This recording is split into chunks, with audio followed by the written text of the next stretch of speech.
Senhor é meu pastor, nada me faltará. Caminhar me faz por verdes pastos. Guia-me mansamente, águas tranquilas, refrigera a minha alma. Guia-me pelas veredas da justiça, por amor ao seu nome. Ainda que eu caminhasse pelo vale da sombra da morte, eu não temeria mal algum, porque tu estás comigo. A tua vara e o teu cajado me consolam. Preparas uma mesa perante mim, na presença dos meus inimigos. Unge a minha cabeça com óleo e meu cálice transborda.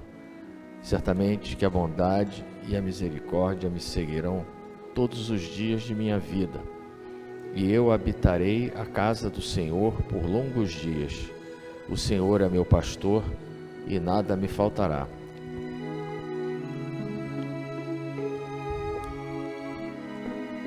Você é muito importante para mim. Você corre, almoça, trabalha, canta, chora, ama. Você sorri, mas nunca me chama. Você se entristece, depois se acalma, mas nunca me agradece.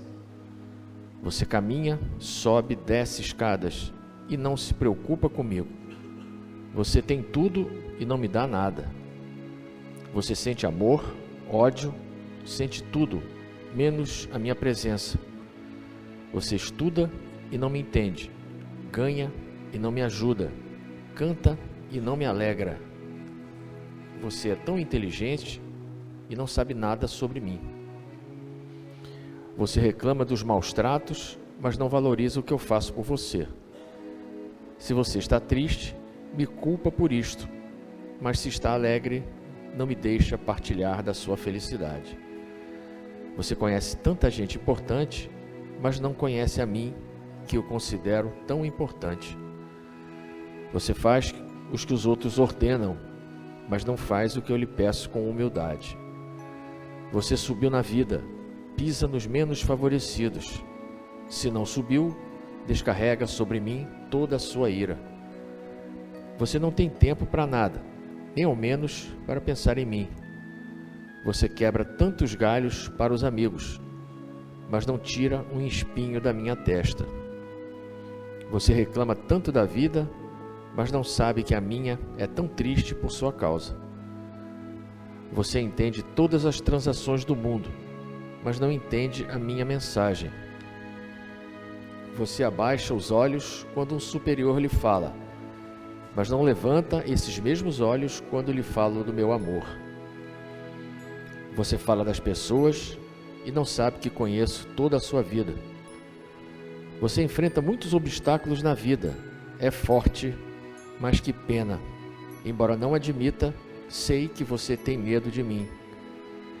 Você defende seu time, seu ator, mas não me defende no meio dos seus amigos. Você não sente vergonha ao se despir perante alguém, mas sente vergonha ao tirar sua máscara diante de mim. Você corre com o seu carro, mas nunca corre para os meus braços. Você costumava, às vezes, falar do que eu fiz, mas nunca me deu oportunidade de falar do que você fez. Você é um corpo no mundo, eu sou um mundo no seu corpo. Eu sou alguém que todos os dias bate à sua porta e pergunta: tem lugar para mim na sua casa, na sua vida, no seu coração? Eu estou presente nestas linhas que você, por curiosidade, começou a ler. Eu sou Jesus Cristo e quero simplesmente que você me aceite.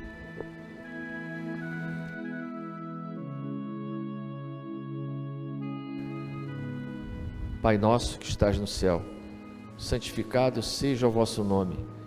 Venha a nós o vosso reino. Seja feita a vossa vontade, assim na terra como no céu.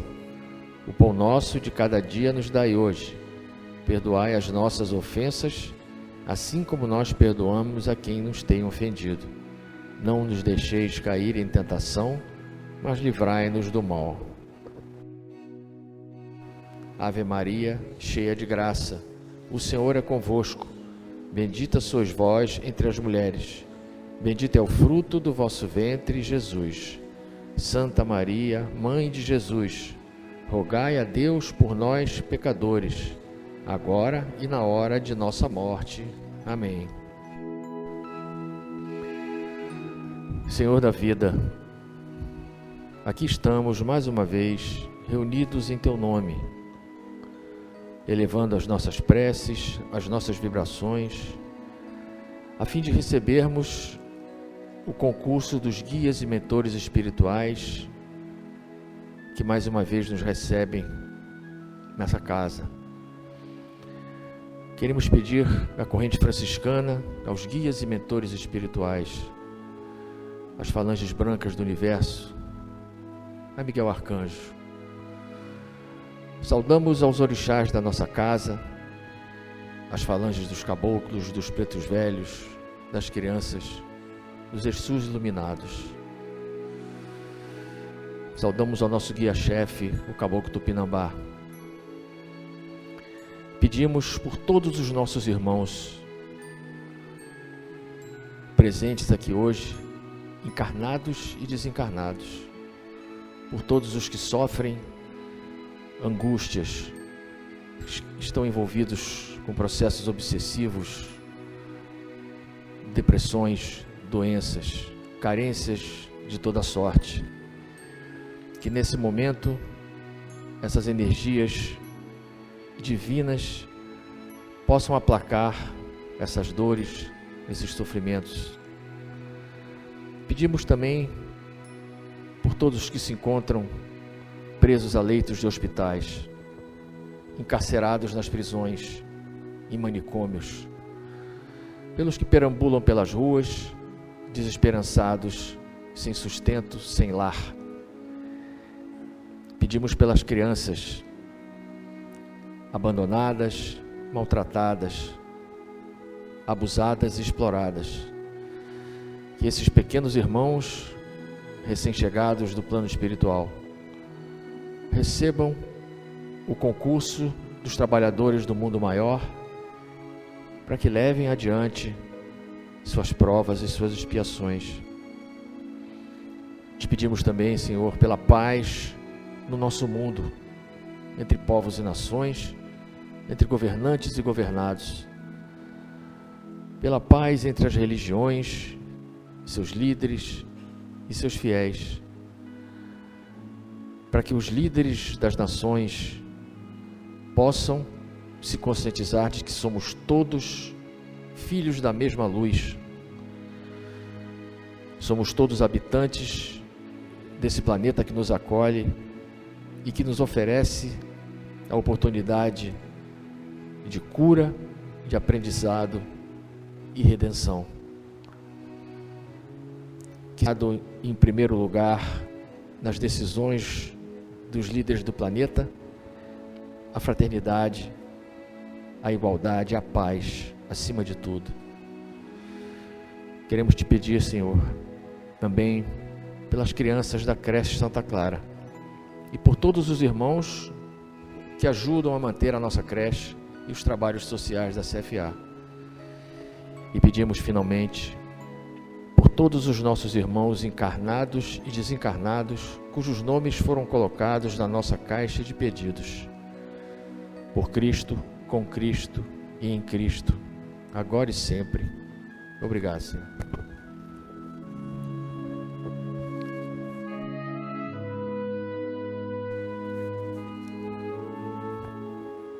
Hoje nós temos o capítulo 25 do Evangelho. Buscai e achareis. Ajuda-te que o céu te ajudará. Pedi e vos será dado. Buscai e achareis. Batei à porta e ela vos será aberta. Porquanto quem pede, recebe, e quem procura, acha. E aquele que bate à porta, ela se abrirá. Qual o homem dentre vós que dá uma pedra ao filho que lhe pede pão? Ou se pedir um peixe, lhe dará uma serpente? Ora, se sendo maus como sois, sabeis dar boas coisas aos vossos filhos, não é lógico que com mais forte razão vosso Pai que está nos céus dê os bens verdadeiros aos que lhe pedirem. Essa passagem está no Evangelho de Mateus, no capítulo 7. Do ponto de vista terreno, a máxima buscai e achareis é semelhante a esta outra: ajuda-te que o céu te ajudará. É o princípio da lei do trabalho e, por conseguinte, da lei do progresso, pois o progresso é filho do trabalho, visto que o trabalho põe em ação as forças da inteligência. Na infância da humanidade, o homem só aplica a inteligência à procura do alimento, dos meios de se preservar das intempéries e de se defender dos seus inimigos. Mas Deus lhe concedeu, a mais do que facultou aos animais, o desejo incessante do melhor, e é esse desejo que o impele à pesquisa dos meios de melhorar a sua posição, que o leva às descobertas, às invenções, ao aperfeiçoamento da ciência, pois é a ciência que proporciona o que lhe falta.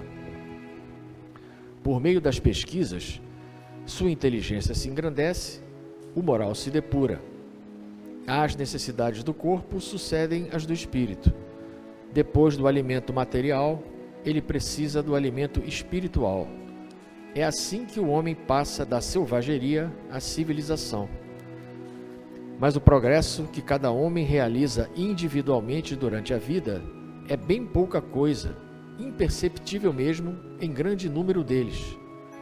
Como então a humanidade poderia progredir sem a pré-existência e a reexistência da alma?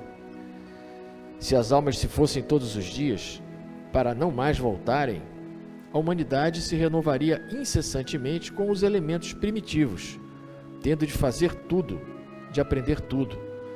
Não haveria, pois, razão para que o homem se achasse hoje mais adiantado do que nas primeiras idades do mundo, uma vez que a cada nascimento todo o trabalho intelectual teria de recomeçar.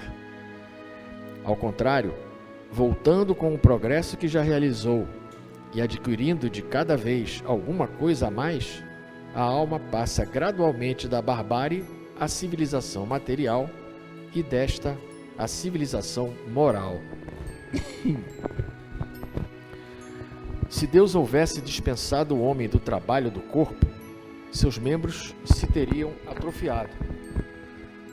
Se o tivesse dispensado do trabalho da inteligência, seu espírito teria permanecido na infância, no estado de instinto animal. É por isso que ele fez do trabalho uma necessidade e lhe disse: busca e acharás, trabalha e produzirás. Dessa maneira, serás filho das tuas obras, terás o mérito delas e serás recompensado de acordo com o que hajas feito. É em virtude da aplicação desse princípio que os espíritos não vêm poupar o homem ao trabalho das pesquisas, trazendo-lhe descobertas e invenções prontas e acabadas, a fim de que ele não se limite a receber o que lhe ponham nas mãos, sem nem mesmo se dar ao trabalho de abaixar-se para apanhar, nem o incômodo de pensar. Se fosse assim, o mais preguiçoso poderia enriquecer-se e o mais ignorante tornar-se sábio sem o menor esforço, e ambos se atribuírem o mérito do que não fizeram. Não, os espíritos não vêm dispensar o homem da lei do trabalho, mas mostrar-lhe a meta que lhe cumpre atingir e o caminho que a ela conduz, dizendo-lhe: anda e chegarás, encontrarás pedras sob os teus passos, olha e tira-as tu mesmo. Nós te daremos a força necessária se a quiseres empregar. Do ponto de vista moral, essas palavras de Jesus significam: pedi a luz que deve iluminar o vosso caminho, e ela vos será dada.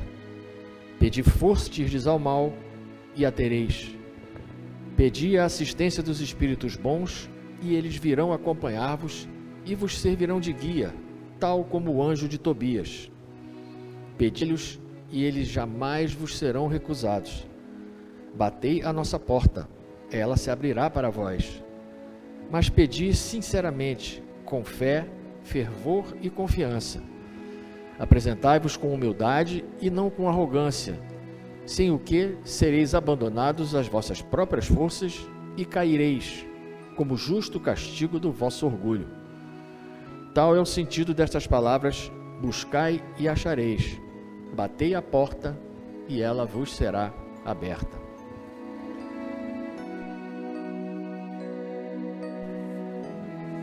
Esse evangelho de hoje,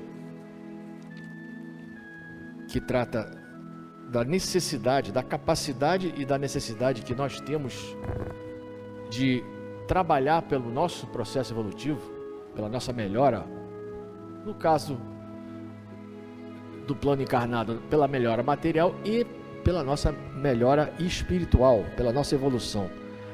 E em algum momento aqui desse evangelho, ele coloca que o progresso que se realiza em uma vida é irrisório na maioria das pessoas no nosso atual nível evolutivo. Então, fica cada vez mais lógico, e isso a doutrina espírita nos abre esse horizonte, que os espíritos precisam de várias encarnações para irem se aperfeiçoando, né? Ele é muito claro quando ele coloca: se a vida fosse única, como é que a humanidade teria chegado hoje aonde chegou? Seria uma disparidade entre os espíritos que viveram na idade da pedra, como ele colocou, que só andava atrás de alimentos, se protegendo do templo e dos inimigos, dos predadores, e os espíritos que estão encarnados aqui no terceiro milênio, com alto poder intelectual e capacidade, né, laborativa. Então nós sabemos, nós entendemos e concordamos que nós espíritos vamos evoluindo e tudo que nós conquistamos é para ser usado nas nossas próximas encarnações, na atual e nas seguintes. Porque graças à providência divina, tudo que nós acumulamos, tudo que nós aprendemos não nos é tirado. Isso, o espírito em evolução, ele jamais perde o que ele aprende. Ele deve sim, a cada experiência, se utilizar do seu acúmulo de experiência, de aprendizado moral e intelectual, para melhorar cada vez mais. Por isso é que diz: ajuda-te que o céu te ajudará. Só que muitos de nós, na nossa indolência, nós não queremos arregaçar as mangas e resolver os nossos próprios problemas. Problemas esses que nós mesmos causamos, pela lei de causa e efeito. Então o que é que nós fazemos? Pedimos, imploramos a divindade que nos dê o que nós precisamos, que resolvam os nossos problemas, né? Mas Mateus é bem claro quando ele fala: se sendo mal como sois, sabeis dar boas coisas aos vossos filhos, como é que Deus não vai dar o que nós verdadeiramente precisamos? A gente pode fazer uma analogia como nós tratamos os nossos filhos, que nós começamos a educar, a ensinar, para que um dia eles caminhem pelas suas próprias pernas, né? Todos nós aqui sabemos que em algum momento nós vamos ter que interromper aquela interferência, né, nos nossos filhos, para que eles realizem exatamente, né, o buscar e achareis e o ajuda-te que o céu te ajudará. Eles já têm condições de caminharem pelas próprias pernas. A espiritualidade nos trata da mesma forma, ela jamais nos mima. Ela quer que nós, com as nossas condições, com o nosso aprendizado acumulado ao longo das nossas encarnações, que nós trabalhemos, não só pela nossa própria melhora, como pela melhora do nosso grupo, da nossa sociedade e do nosso planeta como um todo, né? Para isso, eles estão ali, prontos a nos ajudarem, e não para simplesmente nos trazerem prontas e resolvidas questões que são da nossa própria alçada a resolver, né? Nós é que temos que trabalhar para a nossa evolução.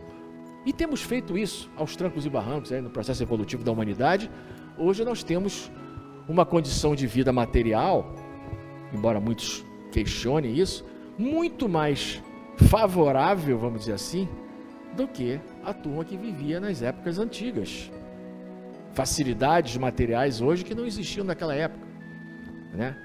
Então, todos nós temos o nosso livre-arbítrio. O livre-arbítrio é o poder que nós temos, e esse também é inalienável, de decidir de que forma nós vamos utilizar as nossas capacidades, as nossas conquistas. Nós podemos usá-las ou não usá-las. Aí a gente pode até pegar um outro capítulo do Evangelho que diz: muito será pedido a quem muito foi dado. A gente já viu esse outro capítulo aqui, porque muitos espíritos têm como tarefa colocar as suas capacidades intelectuais em benefício do bem comum, de uma sociedade, de um país, de um grupo, e se omite e opta por não fazê-lo. Ele vai ter que responder por isso. Se ele tinha capacidade, se ele tinha como missão, como tarefa, produzir uma condição melhor de vida para quem quer que seja, para um grupo, para um país, para uma classe que seja, e ele não o faz, ele vai ser cobrado por isso, né? Com alguma pessoa que faz um acordo para entregar um serviço e não entrega. Aqui no nosso plano material vai ter que devolver o sinal, né? Só que na vida espiritual não funciona assim. A misericórdia divina vai sim nos dar mais uma oportunidade de a gente retomar o projeto que foi ou interrompido ou não realizado. Mas nós precisamos sim, né? O Evangelho coloca aqui: encontrarás pedras nos caminhos, retira-as tu mesmo. Por quê? Eu tenho que retirar e os meus anjos protetores não podem fazer isso por mim? Porque aquelas pedras que estão no meu caminho foi eu mesmo que coloquei.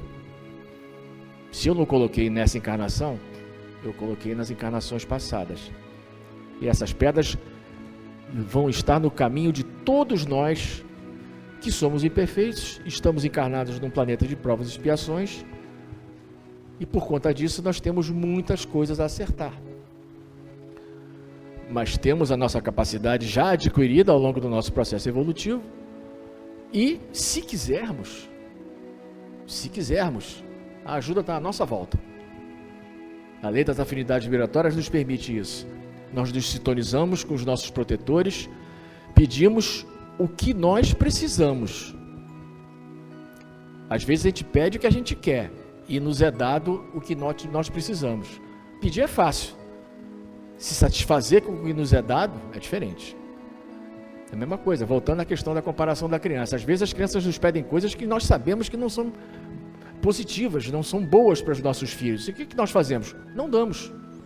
A criança esperneia, chora, faz birra, né? Porque nós, na nossa maior consciência e sabedoria, sabemos que nem tudo que as crianças pedem nós podemos dar. E a espiritualidade nos trata dessa mesma forma. A gente se ajoelha, pede, faz promessa, pedindo que muitas coisas se resolvam, ou que muitas coisas nos sejam dadas, sem nos lembrarmos que nós temos o nosso merecimento, nós temos os nossos karmas. E muitas coisas que nós pedimos não nos serão dadas porque não serão positivas para nós. Não é do nosso merecimento, não é proveitoso para o nosso caminho de resgate e de evolução. O que a gente pede e sempre vai receber: ajuda, amparo, força, perseverança, resignação. Isso tudo nós receberemos indiscutivelmente dos espíritos protetores, dos espíritos evoluídos. Porque eles estão ali exatamente para isso, né? Para zelar pela nossa caminhada, né? De resgate, de aprendizado e de evolução. Então a gente precisa trabalhar para conquistar uma vida melhor, né? Não só material, mas principalmente utilizar o progresso material e intelectual, fazer parte desse progresso todo, dessas pesquisas, dessas realizações, para a nossa verdadeira conquista, que é a evolução moral, porque é essa que a gente vai levar para as próximas oportunidades. As conquistas materiais vão ficar por aqui. Nós não levaremos nada do plano material para as nossas próximas encarnações. Mas a gente precisa trabalhar.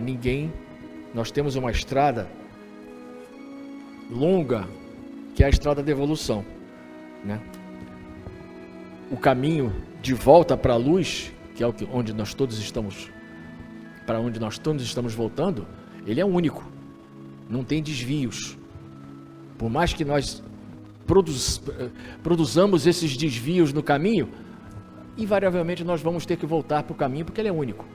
Nós fomos criados e estamos voltando para a luz. E a gente precisa trabalhar, estamos aqui para isso.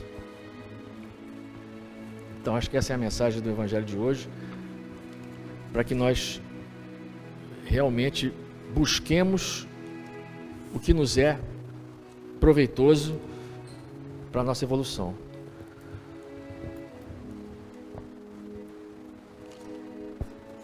Então vamos pedir à corrente franciscana, aos guias e mentores espirituais e aos orixás da nossa casa, forças para o nosso passe. Esse passe que tem o poder de limpar os nossos campos vibratórios, de nos livrar das energias negativas que nós atraímos com as nossas invigilâncias e que pode até nos curar, desde que para isso nós nos coloquemos em sintonia com os guias espirituais. Senhor, dá-nos forças para o passe. Fazei com que de nossas mãos fluam as energias vindas do plano espiritual, que equilibram, que harmonizam, que curam e que afastam os maus espíritos.